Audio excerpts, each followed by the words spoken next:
Hello everyone, welcome to our YouTube channel. आज आपण पाहणार आहोत class 9th subject English chapter 1.4 the story of tea या पाठातील इंग्लिश वर्कशॉप.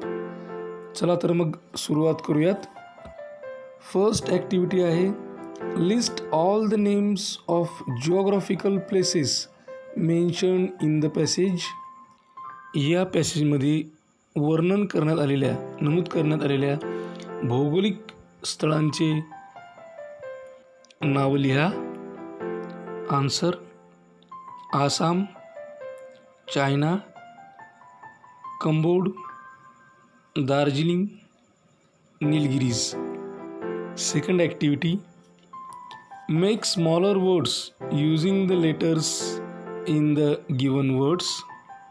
खाली दिलेल्या शब्दांमधले काही अक्षर वापरून छोटे छोटे शब्द तयार करा. At least 5 words each. एका याचे 5 शब्द तयार करायचे आहेत. First word is actually. Actually या शब्दाचे वर्ड्स तयार होतात. Act, at, all, tall, call, ally. दुसरा वर्ड आहे रिफ्रेशिंग आणि त्यापासून तयार होणारे words fresh, in, ring, sing, fin. Third word is immediately and the words form from that: dial, ate, die, mat, date. Fourth word is investigations. The word formed by this word are invest, in, on, at, waste. Fifth word is meditation and the words formed by the word meditation are me, eat, at, on, edit. Sixth word is enjoyable. The words formed by this word are enjoy, able, joy, know, noble. Seventh word is loneliness. The words formed by the words lone, one, on, line, in. Eighth word is friendship and the words formed from that are friend, ship, end, fried, find. Third activity, from the passage copy correctly any 3 sentences that begin with how. दिलेल्या पॅसेजमधून how या शब्दानं सुरू होणारे 3 वाक्य आपल्याला copy करायचे आहेत. जसेच्या तसे पाहून लिहायचे आहेत. First sentence: how and when did people first begin to drink tea. Second: how did this magical beverage get its name. Third: how did tea first come to India. Fourth activity, find the meanings of the following from a good dictionary. खाली दिलेल्या शब्दांचे अर्थ एखाद्या चांगल्या डिक्शनरीमधून शोधून लिहा. First word is infusion. The act of adding something to something else in order to make it stronger or more successful. A drink or medicine made by putting herbs in hot water. Second word is restorative. having the ability to restore health, strength, or well being. Third is inscriptions, words that are written or cut on something. Fourth word is radicals. Radicals is the word basically dealt with the chemistry or the chemical. It is a type of chemical, but in dictionary the meaning of radical is given wanting great social or political change. Fifth word is connoisseurs, meaning a person who knows a lot about art, good food, music, etc. Fifth activity, list the words related to agriculture, be chemistry from the passage, की या पॅसेजमधून agriculture या शब्दाशी संबंधित आणि chemistry या शब्दाशी संबंधित काही शब्द आपल्याला या ठिकाणी लिहायचे आहेत. First word is agriculture. The words related to agriculture are water, soil, rainfall, climate, bird, leaves. Then the words related to chemistry are experiments, researches. Sixth activity, complete the following sentences with the help of the passage. पॅसेजच्या मदतीने खाली दिलेली वाक्य ही पूर्ण करायची आहेत. First sentence is Camellia sinensis is an evergreen plant that grows in dash dash. Answer: Camellia sinensis is an evergreen plant that grows in tropical and subtropical climates. B. The teas we buy are usually classified according to dash dash. Answer: The teas we buy are usually classified according to the size of their leaves. C. In many countries around the world, tea drinking is an dash dash. Answer: In many countries around the world, tea drinking is an important social occasion. D. Our body produces chemicals called dash dash. Our body produces chemicals called free radicals. Seventh activity, prepare a flow chart to show the growth and journey of tea from the plantation to our homes. Use information from the lesson. की या ठिकाणी एक flow chart दिलेला आहे.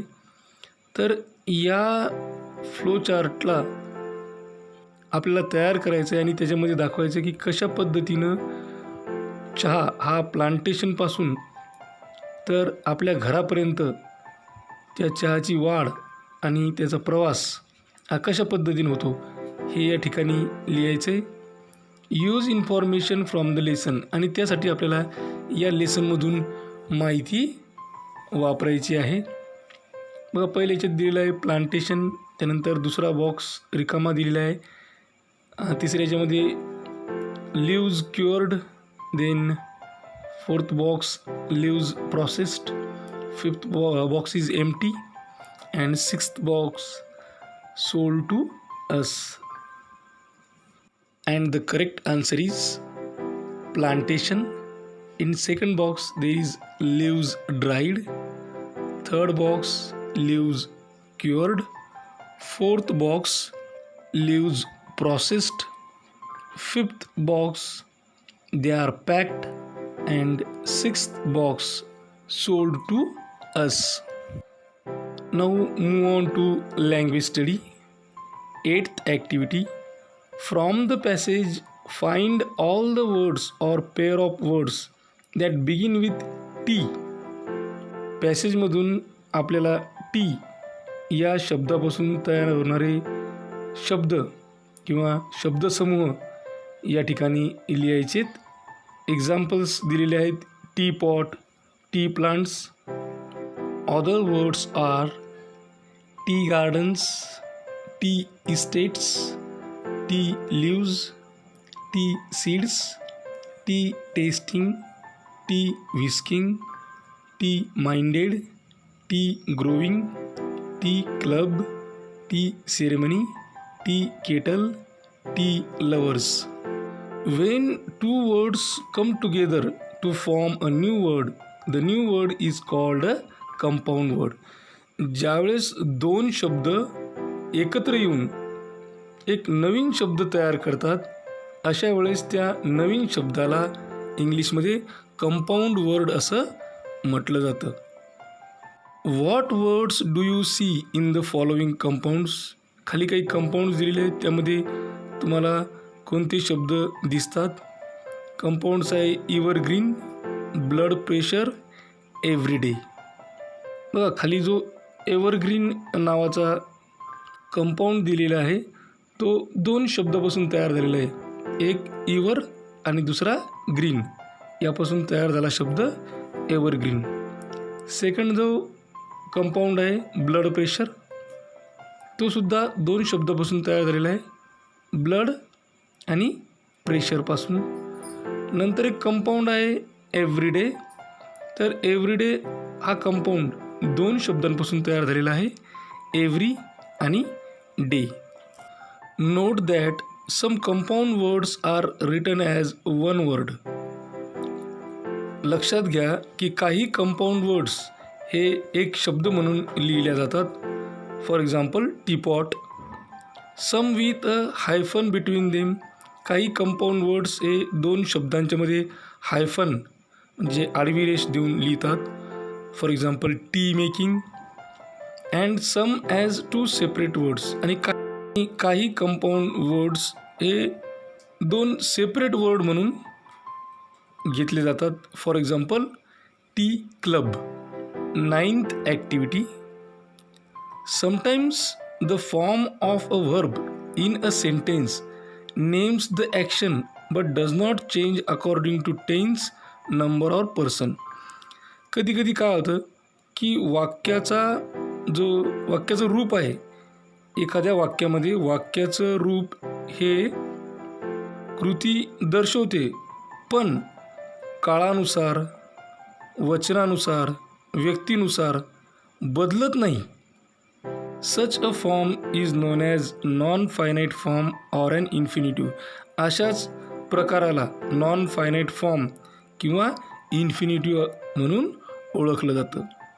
And infinitive is used with or without to. Infinitive हा कधीकधी to सोबत येतो, कधीकधी टू शिवायसुद्धा येतो. Examples. How did people first begin to drink tea. या वाक्यामध्ये, या क्वेश्चनमध्ये टू ड्रिंक हे इन्फिनिटिव्ह आहे, म्हणजे या ठिकाणी इन्फिनिटिव्ह हे विथ टू सह आलेलं आहे. दुसरं एक वाक्य आहे, प्रश्न आहे, can you name the beverage. या ठिकाणी नेम हे इन्फिनिटिव्ह आहे, बट हे विदाऊट टू म्हणजे टू शिवाय आलेलं आहे. Underline the infinitive in the following sentences. खाली दिलेल्या वाक्यामध्ये इन्फिनिटिव्हला अंडरलाईन करा. First sentence. It was funny to read words that stood still. या वाक्यामध्ये टू रीड हे इन्फिनिटिव्ह आहे. Second sentence. To be or not to be that is the question. यामध्ये टू बीच्या खाली अंडरलाईन करायचं आहे. Third sentence. Can I read the book. या ठिकाणी रीड हे इन्फिनिटिव्ह आहे, त्याखाली अंडरलाईन करू. Fourth sentence. They could help one another with the homework and talk about it. या वाक्यामध्ये हेल्प आणि टॉक हे 2 इन्फिनिटिव्ह आलेले आहेत, त्याखाली आपण अंडरलाईन करू. या ठिकाणी हा वर्कशॉप पूर्ण झाला. अशाच प्रकारचे नवनवीन व्हिडिओ पाहण्यासाठी या चॅनलला सबस्क्राईब करा.